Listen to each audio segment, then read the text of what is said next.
Hey guys, welcome back to my channel. In today's video, I'm going to be showing you how to remove the dash on a 2002 Lexus IS 300. The process is the exact same for any first generation Lexus IS 300, which includes the model years from 2001 through 2005. This process also applies for the Toyota Altezza, which is the JDM version of the IS 300. The reason that I'm going to be removing the dash on my IS 300 is because I'm going to prep it and then paint it. This is because it suffers from a very common problem which is called the sticky dash. Basically, for the model years from 2002 through 2005, Lexus decided to use a soft touch rubber coating. In the hot summer, eventually this rubber coating breaks down and becomes very soft and tacky. It looks really bad, as even a minor touch can leave a lot of fingerprints and scratches. So let's get right into it. Before we get started with removing the dash, it's a good idea to do these two things. First, make sure the seats are all the way back so that you have space to get under the dash and remove connectors and bolts. Second is to disconnect the negative terminal of the battery.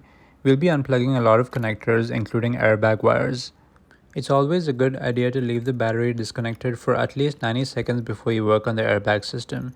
This will reduce the chances of the airbag deploying. Now we can start pulling the dash. The first thing to do is to disassemble the center console. Keep in mind that the steps shown may differ slightly depending on whether your IS came with navigation or not. If you have the navigation system like mine, pry upwards like this.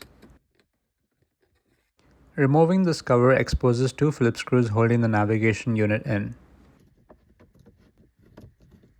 Pull the navigation unit straight backwards until the clips unclip. There's going to be a few electrical connectors that you have to remove from the back, as you can see here. Once you remove them, you can remove the navigation unit and set it aside.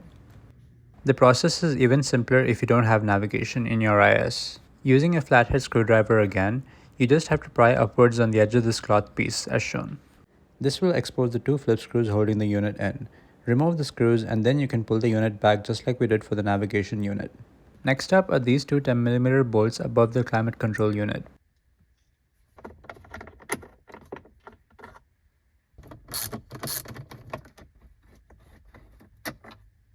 At the bottom, pull backwards on this tray until the clips unclip.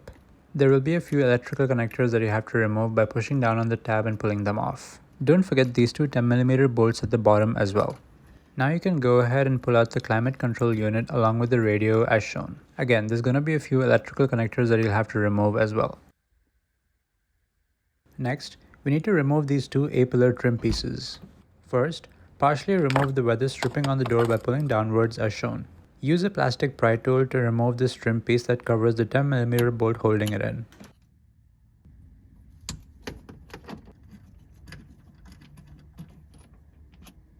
Once you remove the 10mm bolt, pry the trim piece outwards as shown.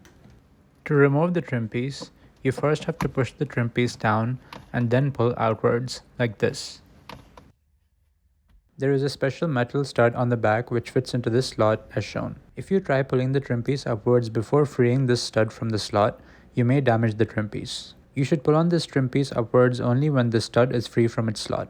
Follow the exact same process for the other side as well.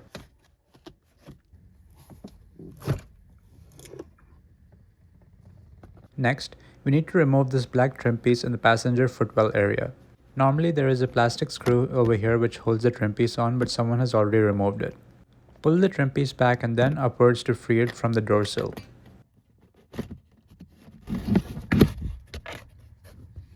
Follow a similar process on the driver's side footwell area.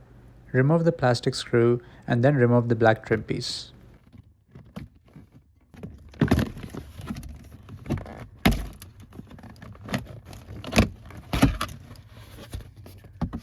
Next up is removing the glove box. First, open up the glove box and then push the sides in to release it from the hinge. Once you do that, the glove box will open further and expose the other hinges. To remove these hinges, simply push on the pins outwards as shown.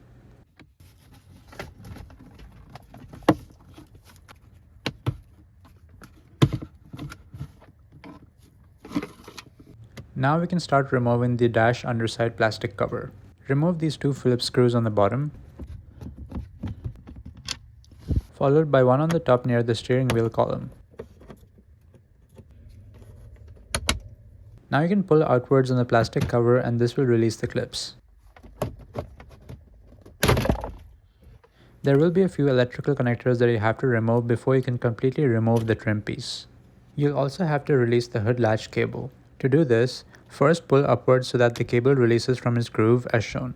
Now you need to rotate the cable by pushing it back and then sliding it out through the space provided like this.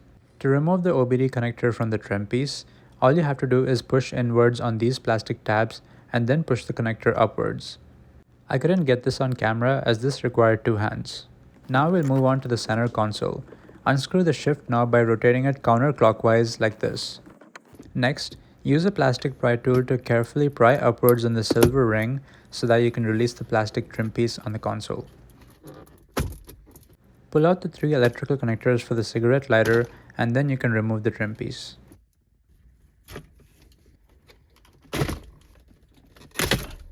The parking brake leather boot is held on by two clips here and here. To release this, simply pull upwards so that the clips release. Then you can remove the boot by pulling it upwards as shown. Next up is removing the center armrest. You'll need something very sharp like a knife to pry off this trim piece which hides the bolt.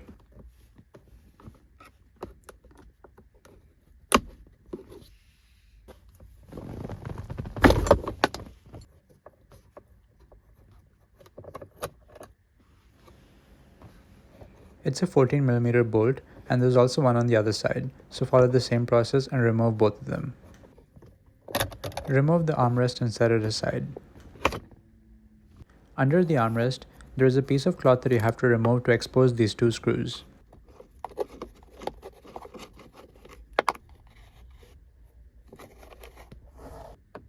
On either side of the center console, there is a black plastic cover that you have to remove to expose a screw.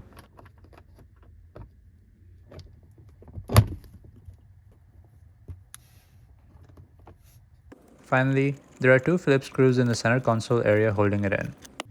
Once you have both of those screws removed, pull upwards on the center console to dislodge the clips. If you have the factory navigation system like I do, you'll have a few electrical connectors to remove first. Remove the center console and set it aside carefully. Next up, we're going to loosen the passenger airbag assembly. Remove the electrical connector by pushing down on the tab and sliding it back as shown.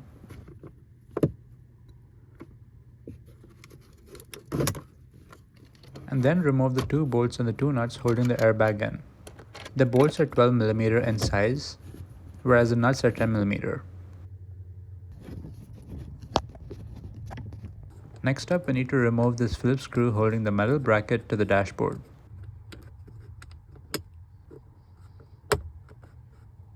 On the same metal bracket, there is also another Phillips screw and a 10mm bolt over here that holds the bracket to the dash.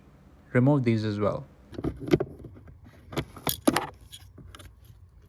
Don't forget to remove this electrical connector for the glove box light. Pull downwards on this plastic clamp to release it from the dash. Next, remove these two Phillips screws that hold the trim piece surrounding the gauge cluster.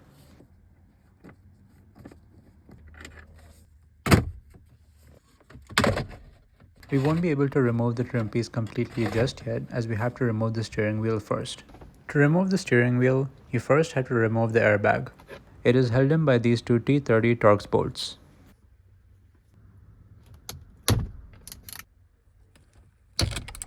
Carefully remove the yellow airbag connector by sliding the tab backwards and then pulling it out. For safety purposes, always set the airbag upright and not the other way around. Before we proceed further, center the steering wheel and then check outside to make sure the wheels are pointing straight ahead. This will make sure that the steering wheel is properly aligned when we reinstall it. Now you can go ahead and break the steering wheel set nut loose. It is a 19mm nut.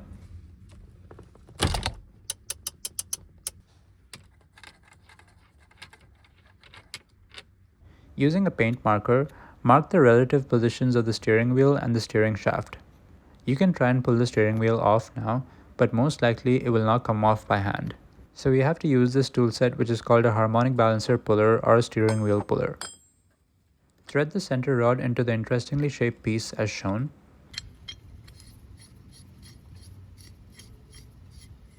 And then press the pointed metal piece onto the end of the rod. Here is how we're going to use this tool to pull the steering wheel off. On the steering wheel, you can see that over here there are two bolt holes. Thread the two bolts through the slots on the puller as shown and into the bolt holes and screw them down tightly. As you can see, the pointed metal piece on the end of the center rod presses against the steering column.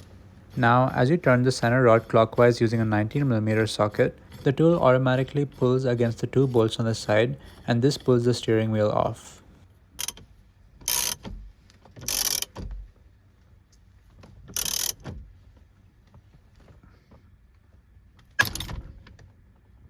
Remove the tool by unscrewing the two bolts, and now you can pull the steering wheel off. Don't forget to remove this electrical connector by pushing upwards on the tab and pulling it out. Next, there are 3 Phillips screws holding the steering wheel column covers in, 2 on the sides and 1 on the bottom.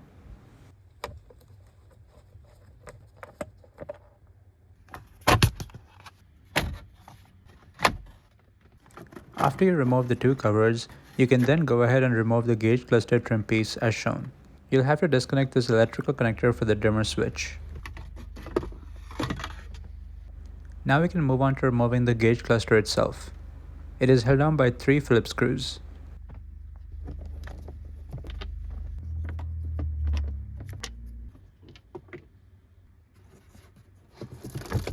After you pull it out, you'll have to remove these 2 electrical connectors in the back.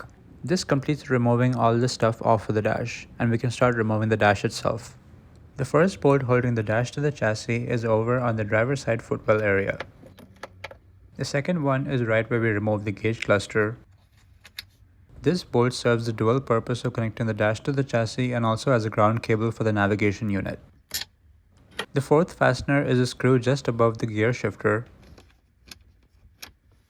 and the fifth bolt is located on the passenger side footwell area. There are 2 more 10mm bolts where the climate control sits. The second one I've already removed, but it goes over here. Pull back the door weather stripping so that the side of the dash can come out.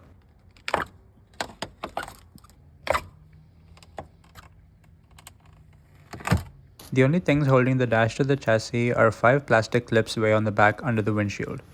To release the clips, give the dash a firm pull backwards as shown. Do the same thing all along the length of the dash to release the 5 clips. Before you remove the dash, it is very useful to disconnect and remove the 2 stalks for the turn signal and the wiper control. It is very easy as both of them are held on by an electrical connector and 2 Phillips screws each.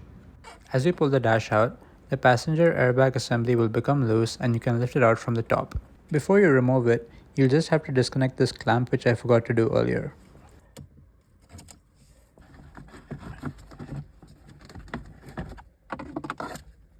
The dash will now be loose and you can remove it from the car.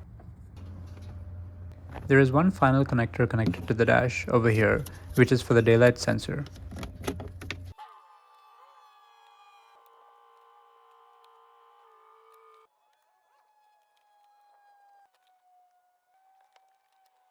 Here is the dash removed and it's now ready for the next step, which is prepping and painting.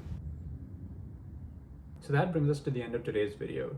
If you liked it and would like to watch more of my automotive DIY content, don't forget to hit the like and the subscribe button.